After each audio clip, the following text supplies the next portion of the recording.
President, you've said before that the U.S. would buy Gaza, and today you just said we're not going to buy Gaza. We're not going to have to buy. We're going to have Gaza. We don't have to buy. And Mr. President, take it under what authority? It is sovereign territory. Under the U.S. authority. Today, humanitarian situation. So we have the ceasefire. We have to preserve it. We have to restore humanitarian operations, and we have to save maximum number of people. But now the right answer is not a real estate operation. This is a political operation. Just because this is not a free land, this is a place where 2 million people live and want to live. And just because international rights and a lot of treaties and agreements we negotiated, and even the US did recognize this right. So you cannot say to 2 million people, okay, now, guess what? You will move.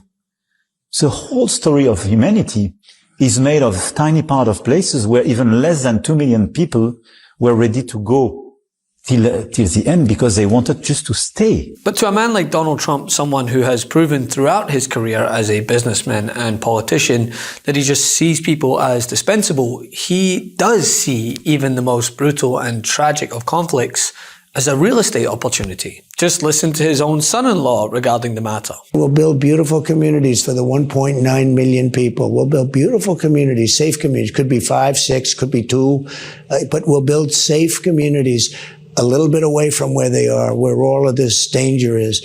In the meantime, I would own this. Think of it as a real estate development for the future. It would be a beautiful piece of land. Would the Palestinians have the right to return? No, they wouldn't, because they're going to have much better housing, much better. In other words, I'm talking about building a permanent place for them. Because if they have to return now, it'll be years before you could ever, it's not habitable. It will be years before it could happen. I'm talking about starting to build, and I think I could make a deal with Jordan. I think I could make a deal with Egypt. You know, we give them billions and billions of dollars a year. After Donald Trump tripled down on his remarks concerning a proposed takeover of Gaza, offering absolutely no specifics as to how, why, or when, I wanted to highlight a couple of videos that are worth noting in response. First, this response from French President Emmanuel Macron, who put it rather bluntly, this is a humanitarian issue, not a real estate issue. Today, humanitarian situation. So we have the ceasefire. We have to preserve it. We have to restore humanitarian operations, and we have to save maximum number of people. But now the right answer is not a real estate operation. This is a political operation. Just because this is not a free land, this is a place where 2 million people live and want to live. And just because international rights and a lot of treaties and agreements we negotiated, and even the US did recognize this right.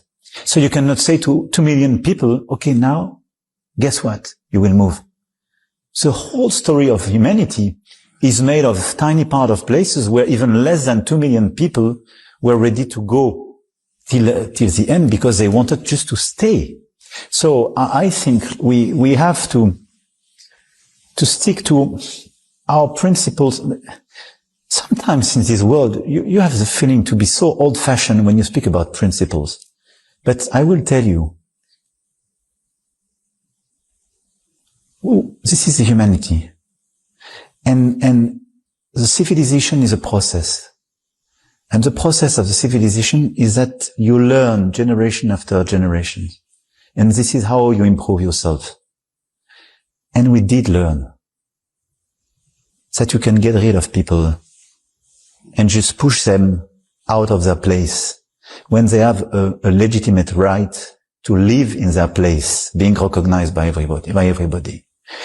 So I think we have to respect the willingness of Palestinian people to have a state, and we have to respect Jordan, Egypt, these sovereign countries, because they want their security, they want to keep their borders. And the thing is, he's not the only international leader who has vocally opposed Trump's plan, nor the way in which he has proposed it. Deputy First Minister in Scotland, Kate Forbes, pointed out the ridiculousness of such a suggestion, but also called to attention Trump's strategy of being deliberately absurd to control the news cycle. You know, the most infuriating thing about Donald Trump is that he makes inflammatory statements to dominate the news cycle, and then all we do is talk about him, obliging him in what he wants.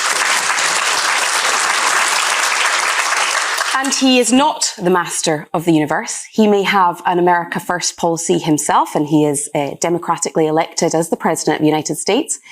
Here in Scotland, my job is to deliver for the Scottish people. But one thing we know for a fact here in the United States is this is yet another example of Donald Trump doing the exact opposite to what the American people voted him in office to do.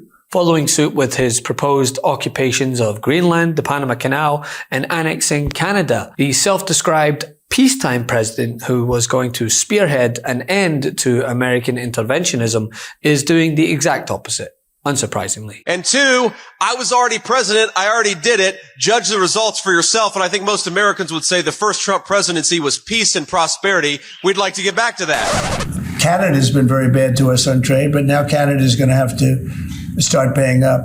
And Canada's been tough on the military because they have a very low military cost. They think we're going to, protect them with our military, which is unfair. So Canada's going to be a very interesting situation because, we just don't need their product. And yet they survive off the fact that we do 95% of what they do. And Canada is just absolutely, I say it, and sometimes people smile and sometimes they say great idea, but Canada, their taxes would come down greatly.